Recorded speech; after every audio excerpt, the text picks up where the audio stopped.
Bismillahirrahmanirrahim. Assalamualaikum warahmatullahi wabarakatuh. Alhamdulillahilladzi khalaqal insana fi ahsani taqwim. Asyhadu an la ilaha illallahul malikul haqqul mubin. Wa asyhadu anna Muhammadan abduhu wa rasuluhu arsalahu rahmatan lil alamin. Puja dan puji marilah kita panjatkan kehadirat Allah Subhanahu wa taala. Sholawat beserta salam semoga tercurah limpahkan kepada baginda kita yakni Habibana wa Nabiyana Muhammad sallallahu alaihi wasallam. Alhamdulillah pada kesempatan ini kita bisa bertemu kembali pada mata pelajaran pendidikan agama Islam, materi kisah keteladanan Nabi Yusuf alaihi salam. Siapakah yang disebut Rasul? Rasul adalah manusia pilihan yang diberi wahyu oleh Allah untuk dirinya sendiri dan mempunyai kewajiban untuk menyampaikan wahyu yang diberikan Allah untuk umatnya. Sedangkan Nabi adalah manusia pilihan yang diberi wahyu oleh Allah untuk dirinya sendiri, tetapi tidak wajib menyampaikannya kepada umatnya. Sehingga seorang Rasul pasti adalah seorang Nabi, tetapi seorang Nabi belum tentu seorang Rasul. Para Nabi dan Rasul memiliki akhlak mulia. Sudah seharusnya kita memahami dan meneladani sifat-sifat mulia para Nabi dan Rasul. Keteladanan Nabi Yusuf alaihi salam. Nabi Yusuf alaihi salam adalah putra dari Nabi Yakub dari ibu yang bernama Rahel. Nabi Yusuf memiliki 11 saudara, 1 saudara kandung dan 10 lainnya saudara beda ibu. Saudara kandung Nabi Yusuf bernama Bunyamin. Yusuf menjadi sangat dekat dengan ayahnya setelah ibunya meninggal. Suatu hari Nabi Yusuf bermimpi melihat 11 bintang matahari dan bulan bersujud kepadanya. Sebagaimana dalam Al-Quran surah Yusuf ayat 4-5. Yusuf terlahir lebih tampan, karena itu saudara-saudaranya menjadi iri kepadanya. Pada suatu hari saudara-saudaranya berencana untuk membunuh Yusuf. Yusuf dibawa ke hutan agar ayahnya tidak mengetahui rencana mereka. Ketika hendak membunuh Yusuf, salah seorang kakaknya berpendapat agar Yusuf diceburkan saja ke dalam sumur. Akhirnya Yusuf pun diceburkan ke dalam sumur. Setelah berhasil memasukkan Yusuf ke sumur, mereka sepakat untuk mengatakan kepada Nabi Yakub bahwa seekor serigala memakannya. Dan untuk menguatkan pernyataan mereka itu, mereka menyembelih seekor kambing, lalu darahnya mereka lumurkan ke baju Yusuf. Nabi Yakub bersedih atas hal tersebut. Bagaimana dengan Yusuf? Beruntungnya Allah menyelamatkan Yusuf dari kejahatan tersebut. Datanglah seorang saudagar untuk menimba air, dan Yusuf pun diselamatkan olehnya. Namun, ujian Nabi Yusuf belum selesai sampai di situ. Ia kemudian dijual oleh saudagar tersebut kepada seorang penguasa negeri yang beristri Zulaikha. Penguasa tersebut meminta Zulaikha agar merawat Yusuf dengan baik hingga Yusuf dewasa dan cerdas. Zulaikha mencintai Yusuf. Ketampanan dan kesopanan Nabi Yusuf yang sangat menarik hati setiap orang yang melihatnya, terutama bagi wanita. Demikian halnya Zulaikha yang mulanya menjadi ibu angkatnya, tetapi kemudian berubah tertarik dan mencintai Yusuf. Peristiwa ini menjadi sumber pembicaraan umum sehingga nama Zulaikha menjadi rendah. Hal ini ramai dibicarakan orang. Zulaikha dibuatlah pembelaan diri dengan jalan mengundang istri-istri pembesar lainnya untuk jamuan makan di rumahnya. Mereka dijamu bermacam makanan, minuman, dan buah.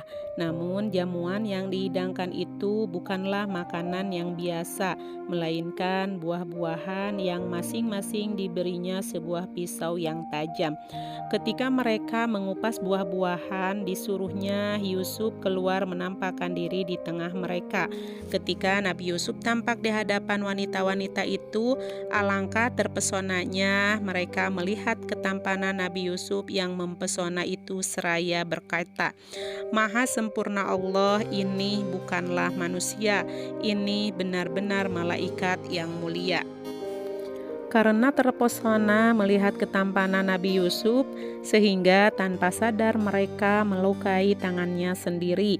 Setelah Nabi Yusuf pergi, barulah mereka sadar dan terasa kalau tangannya telah teriris. Nabi Yusuf menyerahkan diri kepada Allah seraya berdoa sebagaimana tersebut dalam Al-Quran surah Yusuf ayat 33. Artinya, Yusuf berkata, "Wahai Tuhanku, penjara lebih aku sukai daripada memenuhi ajakan mereka. Jika aku tidak Engkau hindarkan dari tipu daya mereka, niscaya aku akan cenderung untuk memenuhi keinginan mereka, dan tentu aku termasuk orang yang bodoh." Quran surah Yusuf ayat 33. Doa Nabi Yusuf dikabulkan Allah Subhanahu wa Ta'ala. Ia dimasukkan oleh pembesar Mesir ke dalam penjara, bukan karena kesalahan Nabi Yusuf, melainkan untuk menghindari fitnah orang terhadap Julaiha. Selama di penjara, Nabi Yusuf senantiasa memperlihatkan ketinggian budi pekertinya kepada kawan sepenjara. Nabi Yusuf mempunyai 2 orang teman pemuda pelayan raja di dalam penjara. Pada suatu hari, seorang di antara keduanya bercerita kepada Nabi Yusuf alaihi salam, "Saya bermimpi memeras buah anggur untuk saya buat khamr." Dan seorang lagi bercerita, "Aku bermimpi menjunjung roti di atas kepalaku, tiba-tiba roti itu dimakan burung. Cobalah engkau kabarkan kepadaku, hai Yusuf, akan takwilnya. Sungguh aku melihat engkau seorang yang baik hati." Kemudian Nabi Yusuf alaihi salam menerangkan takwil mimpi kedua pemuda ini menurut apa yang telah diwahyukan oleh Allah Subhanahu wa Ta'ala kepadanya. Takwil yang diterangkan Nabi Yusuf ini ternyata benar. Pada suatu ketika Raja Mesir bermimpi sebagaimana diterangkan dalam Al-Quran, yang artinya, dan raja berkata kepada para pemuka kaumnya, "Sesungguhnya aku bermimpi melihat 7 ekor sapi betina yang gemuk dimakan oleh 7 ekor sapi betina yang kurus, 7 tangkai gandum yang hijau dan 7 tangkai lainnya yang kering. Wahai orang yang terkemuka, terangkanlah kepadaku tentang takwil mimpiku itu, jika kamu dapat menakwilkan mimpi." Mereka menjawab, "Itu mimpi-mimpi yang kosong, dan kami tidak mampu menakwilkan mimpi itu." Dan berkatalah orang yang selamat di antara mereka berdua dan teringat kepada Yusuf, "Setelah beberapa waktu lamanya, aku akan memberitahukan kepadamu tentang orang yang pandai menakwilkan mimpi itu, maka utuslah aku kepadanya." Quran surah Yusuf ayat 43-45. Sang raja sangat gembira mendengar pendapat tukang kebunnya itu. Kemudian mengutus tukang kebunnya itu menemui Nabi Yusuf alaihi salam di dalam penjara. Sesampai di penjara, diterangkanlah tentang mimpi raja itu dan minta agar Nabi Yusuf dapat menakwilkan mimpi raja itu. Kemudian Nabi Yusuf alaihi salam memberikan keterangan tentang takwil mimpi raja itu sebagaimana diterangkan dalam Al-Quran, yang artinya, dia Yusuf berkata, agar kamu bercocok tanam 7 tahun berturut-turut. Sebagaimana biasa, kemudian apa yang kamu tuai hendaklah kamu biarkan di tangkainya, kecuali sedikit untuk kamu makan. Kemudian setelah itu akan datang 7 tahun yang sangat sulit, yang menghabiskan apa yang kamu simpan untuk menghadapinya setahun sulit, kecuali sedikit dari apa bibit gandum yang kamu simpan. Setelah itu akan datang tahun di mana manusia diberi hujan dengan cukup, dan pada masa itu mereka memeras anggur. Quran Surah Yusuf ayat 47-49. Setelah raja diberitahu tentang takwil mimpinya itu, raja mengakui bahwa takwil itu memang berkesan sekali. Kemudian raja memerintahkan agar Nabi Yusuf dibawa ke hadapannya dengan harapan mudah-mudahan ia mempunyai pemandangan-pemandangan yang lain yang berguna untuk keselamatan bersama. Raja yakin dan percaya akan takwil Nabi Yusuf. Kemudian Nabi Yusuf diserahi tugas menghimpun dan mengatur persediaan bahan makanan pokok, dan hal ini dapat dilaksanakan oleh Nabi Yusuf dengan baik. Sudah 7 tahun Nabi Yusuf memegang tugas itu, tugas negara sebagai Menteri Kemakmuran. Rakyatnya menjadi kokoh bersatu dan negaranya semakin makmur.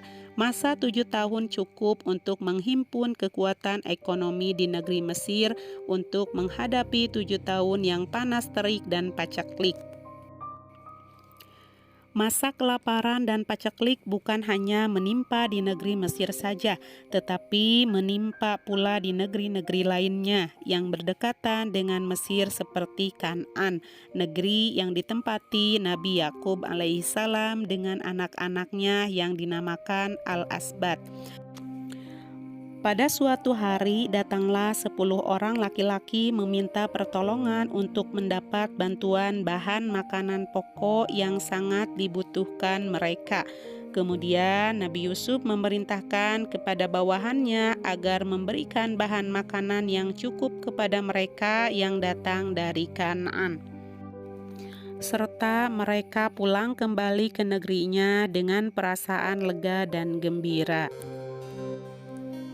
Kemudian Nabi Yusuf menceritakan apa yang pernah mereka lakukan sewaktu kecil.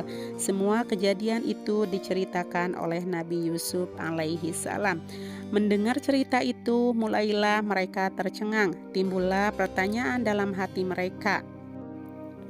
Kemudian mereka memperhatikan akan gerak-gerik raja itu dan memperhatikan bentuk tubuh dan keadaannya. Hingga akhirnya yakinlah mereka bahwa ciri-ciri yang terdapat dalam tubuh pembesar ini memang ada kesamaan dengan Nabi Yusuf. Mereka diizinkan kembali ke Kan'an untuk menemui ayahnya, dan Nabi Yusuf membawakan sehelai baju untuk diberikan kepada ayahnya. Setelah mereka tiba di rumah, mereka menyampaikan sehelai baju Nabi Yusuf. Ketika mereka menyampaikan baju itu kepada ayahnya, dari sini pula Allah menyadarkan saudara-saudara Yusuf yang pernah berbuat jahat kepada Nabi Yusuf. Seketika itu mata Nabi Yakub terbuka serta dapat melihat dengan terang, padahal waktu itu beliau telah rabun tidak dapat melihat. Segala peristiwa mereka ceritakan kepada ayahnya, di mana mereka telah menemui raja yang budiman, serta diterangkan pula agar mereka sekalian berangkat kembali ke Mesir untuk memenuhi serta dapat hidup bersama-sama dengan Nabi Yusuf alaihi salam. Ketika Nabi Yusuf melihat bapaknya datang dan sedang dikelilingi saudara-saudaranya yang berjumlah 11 orang, mereka semua sujud di hadapan Nabi Yusuf. Lalu Nabi Yusuf berdiri dengan hormatnya. Keluarga Nabi Yusuf pun akhirnya kembali utuh seperti semula. Dari kisah tersebut ada beberapa hal yang dapat kita teladani, antara lain: 1. Kita tidak boleh menyerah dengan pertolongan Allah. 2. Kita tidak boleh balas dendam kepada orang yang pernah menyakiti kita. 3. Kita tidak boleh iri terhadap orang lain. 4. Kita harus saling menyayangi terhadap satu sama lain. Dari riwayat kisah Nabi Yusuf ini, kita dapat mengambil pelajaran apabila kita menghadapi penderitaan dan cobaan, hendaknya kita terima dengan sabar dan tabah. Karena dengan kesabaran inilah Allah Subhanahu wa Ta'ala akan membawa ke derajat yang paling tinggi. Juga dari riwayat beliau inilah kita dapat pelajaran, hendaknya kita senantiasa suka memberi ampunan kepada siapa saja yang suka menyakiti kita. Sifat pemaaf ialah sifat yang terpuji dan sangat dianjurkan oleh Allah Subhanahu wa Ta'ala. Hanya itu yang bisa disampaikan pada kesempatan kali ini. Semoga bermanfaat untuk kita semua. Ditutup dengan doa kafaroh majlis. Bismillahirrahmanirrahim. Subhanaka Allahumma wa bihamdika asyhadu alla ilaha illa anta astaghfiruka wa atubu ilaik. Rabbana atina fid dunya hasanah wa fil akhirati hasanah wa qina azabannar. Wassalamualaikum warahmatullahi wabarakatuh.